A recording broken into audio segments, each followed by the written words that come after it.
Thank you very much, Speaker. Yesterday, the president of the GNU spent a considerable time saying that our input and contribution during opening of Parliament debate was playing the man and not playing the ball. The president wrongly said that we previously insulted him by saying that his father was a police officer during the dark days of apartheid, and that even when such is a fact, he is proud that his father was a law enforcement officer of apartheid laws. Let's put the facts right in front of this Parliament. We never ever have made any reference to President's father in this Parliament, and even if we did, it would have been a statement of fact and not insult. To say someone's parent is a nurse, it will never be used as an insult. To say someone else's parent is a police officer can never be used as an insult. You spoke about your father in order for you to drag my grandmother, unfairly so, because my grandmother has got nothing to do with what I'm doing here. So I want to state it very clear that President, we respect each other and will continue to engage each other robustly. Secondly, Parliament and political work in general is not for soft-skinned people who will use all languages to complain whenever we give fair but robust and direct characterization of their political conduct.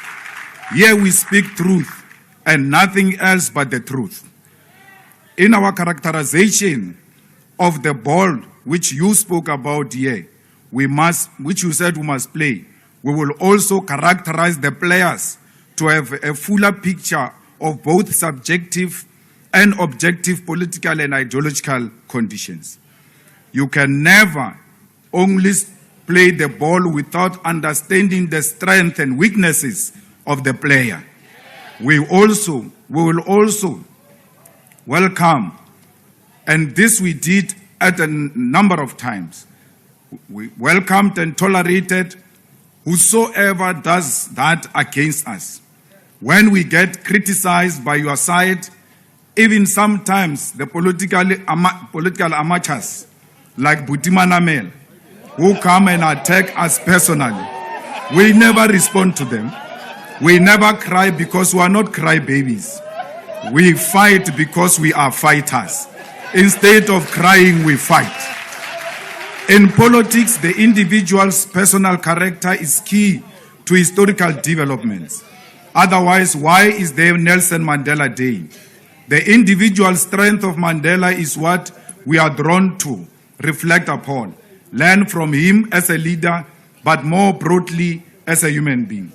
It is a fact that in light of the government of national unity, which originate from the white capitalist establishment, we needed to appreciate your own historical involvement with these white people. And a close attention to your personal political journey gives testament to the suspicion that this government was not actually created now. It came from long time ago because you were made a project long time ago. When we say you did not go to Robben Island when your peers went to Robben Island, how can that be an insult? When we say you wrote a letter and said they planted communist ideas in your head to the police, how can that be an insult? To tell the truth is the greatest respect we give to a sitting president. It is a constitutional requirement that Honorable you must Malema. be held accountable, Malema, scrutinized could you please take your seat? There is a point about the of order. decisions you make. Please take your seat. There is a point of order. Honorable Dlakudi.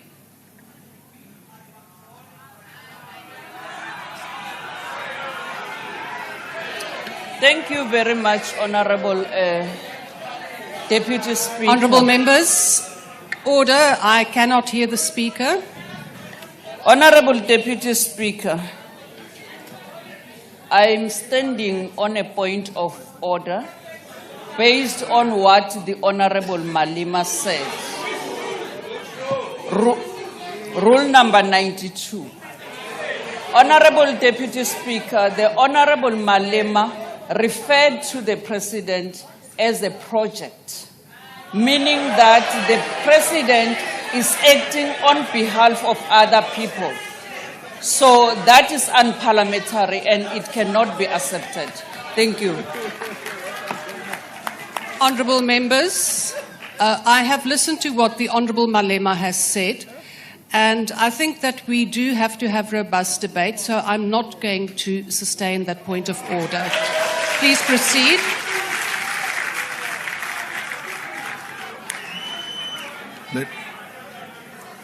To tell you the truth is the greatest respect we give to a sitting president.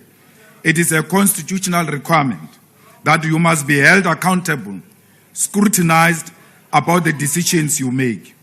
Thirdly, we have read and will never argue with you when you say we must read more books about NUM. Reading is a very nice thing to do.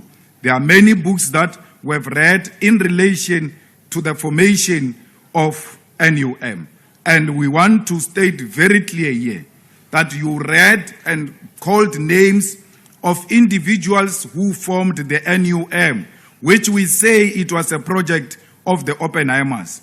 These individuals are all flourishing, with you being a billionaire, yet the mine workers' conditions continue to be worse.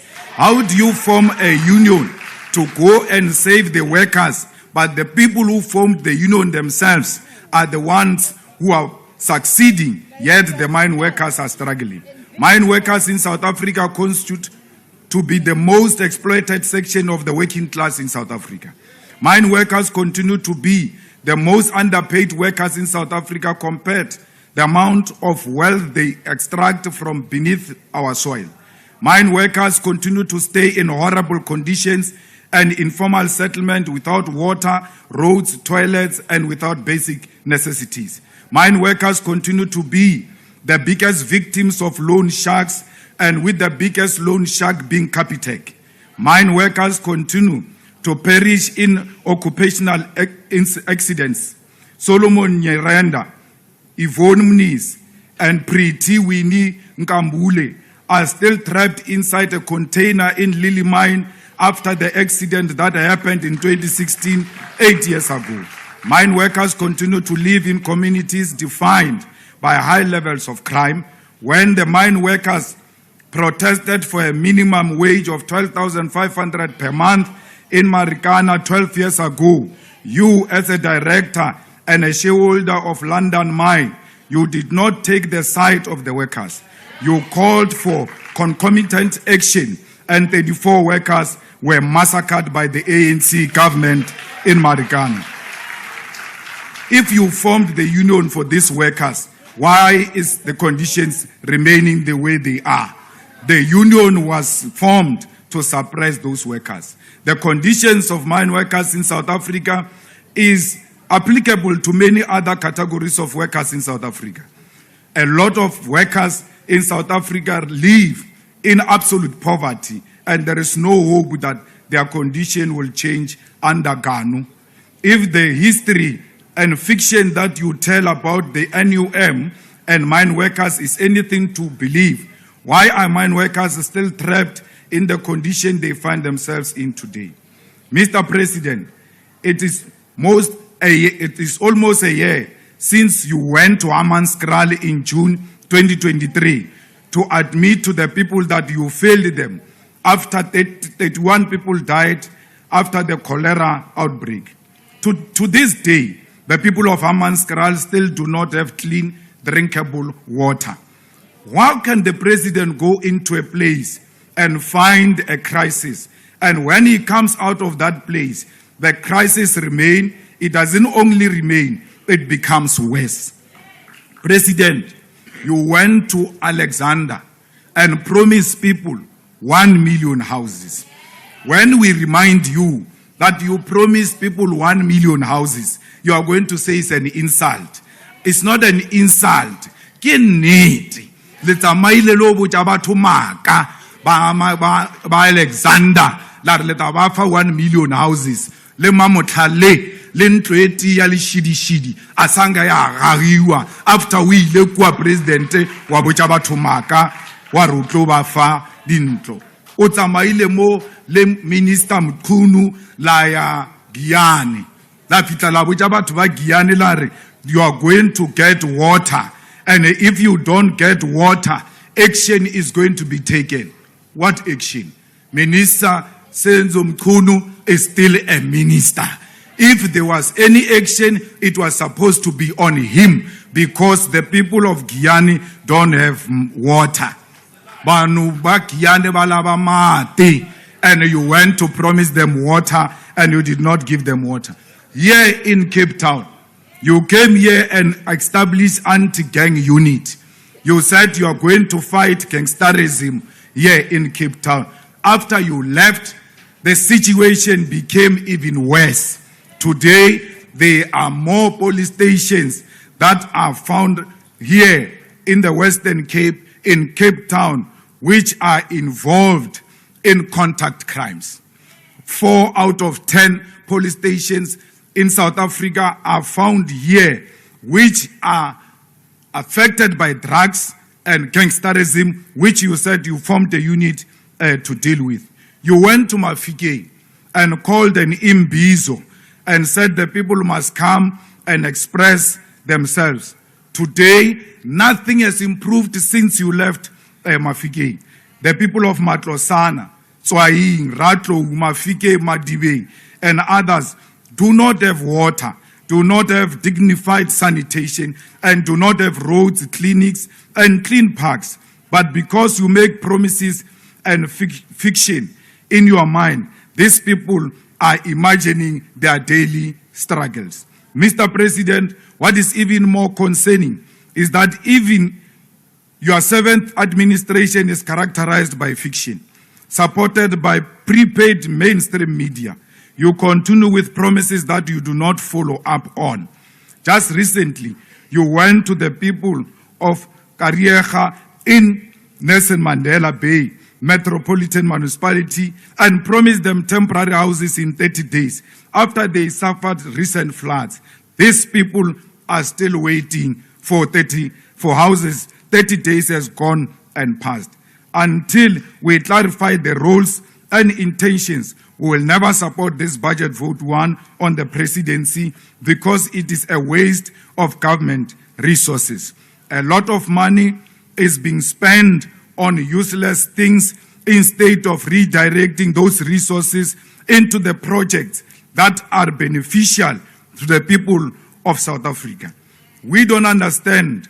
Why did you take intelligence and put it in your office instead of going to take the water crisis project of Hammanskraal and make it a presidential responsibility and deliver water?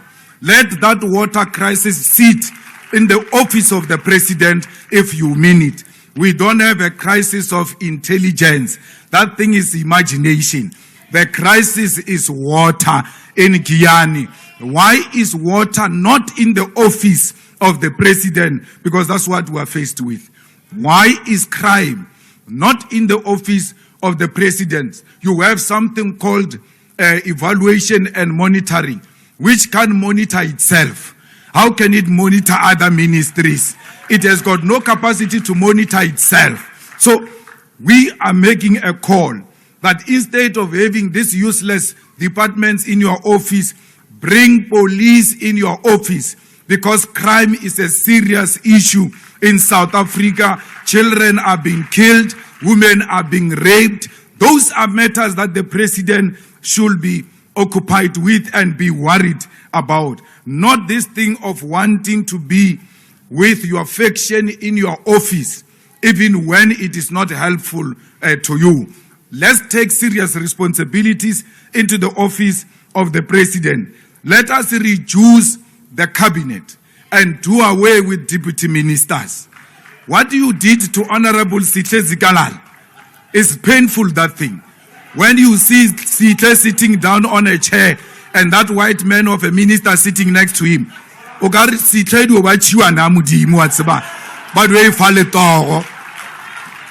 we Instead of just removing Sihle and closing that deputy ministry, you humiliate him in a manner you have done. Deputy ministers do not have a role to play. They are unnecessary. We put a lot of money in the offices of deputy ministers who are not even known by anyone. They walk around with bodyguards and people start asking themselves as to who is this one now with bodyguards. So we can save a lot of money by reducing cabinet, by removing deputy ministers. President, nalwena reatlompana ibile rinna pleke ti nalwena refitaria ko each other's house. We don't need cabinet we don't need parliament to make an appointment. When we want to see each other, we have done so before.